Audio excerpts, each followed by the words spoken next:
Bonjour, je suis Monsieur Foalengloff René, concepteur, développeur informatique, développeur logiciel. Aujourd'hui, nous allons travailler sur le déploiement vers un serveur IIS et plus particulièrement IIS 7.0.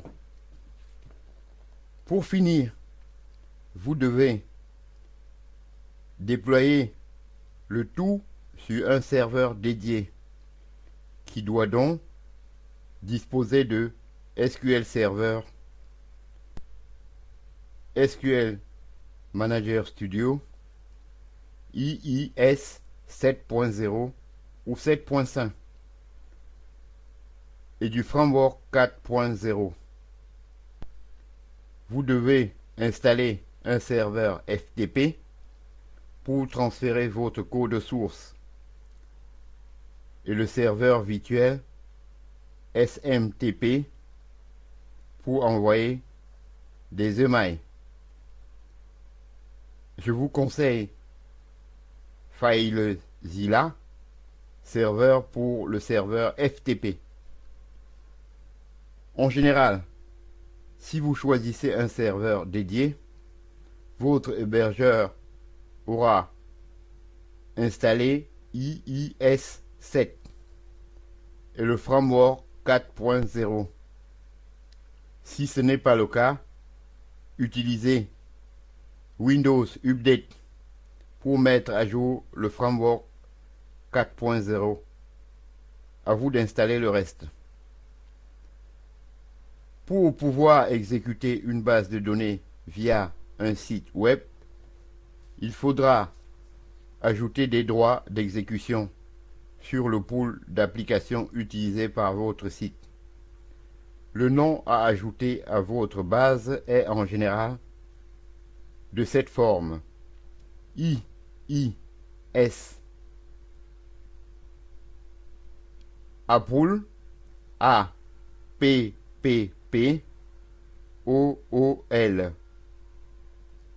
anti-slash le nom de votre pool. Dans l'onglet Sécurité, connexion du SQL Manager. Et il convient de placer les droits nécessaires en utilisant les rôles de votre base.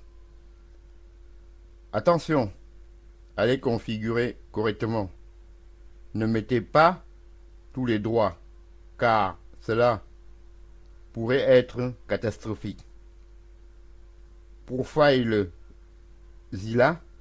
il faut obligatoirement configurer le port 21, car maintenant tous les ports sont fermés par défaut et c'est à vous de les ouvrir. Cette fonctionnalité est accessible dans Règles d'entrée du gestionnaire de serveur. Pour le SMTP, ajoutez la fonctionnalité SMTP Serveur. Dans le gestionnaire du serveur, il va installer le serveur virtuel accessible par ISS 6.0 et ajouter une règle d'entrée sur le port 25 automatiquement. Par contre, il vous appartient de configurer le serveur SMTP. Si vous avez l'habitude de configurer un serveur pour le web, la version IIS 7 n'a pas foncièrement changé de technologie. Mais il faut retrouver les éléments nécessaires dans les différents écrans de l'IIS 7.0. Au final, on s'y retrouve bien et les évolutions sont plus simples à réaliser grâce au Microsoft Web Platform Installer.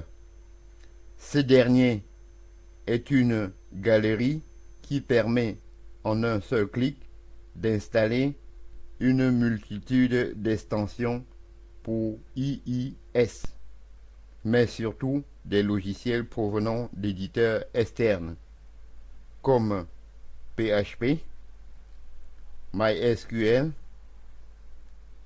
WordPress, Joomla, .NET, Nuke, ASP MVC et ASP.NET, NewPage Razor et même Microsoft SQL Express.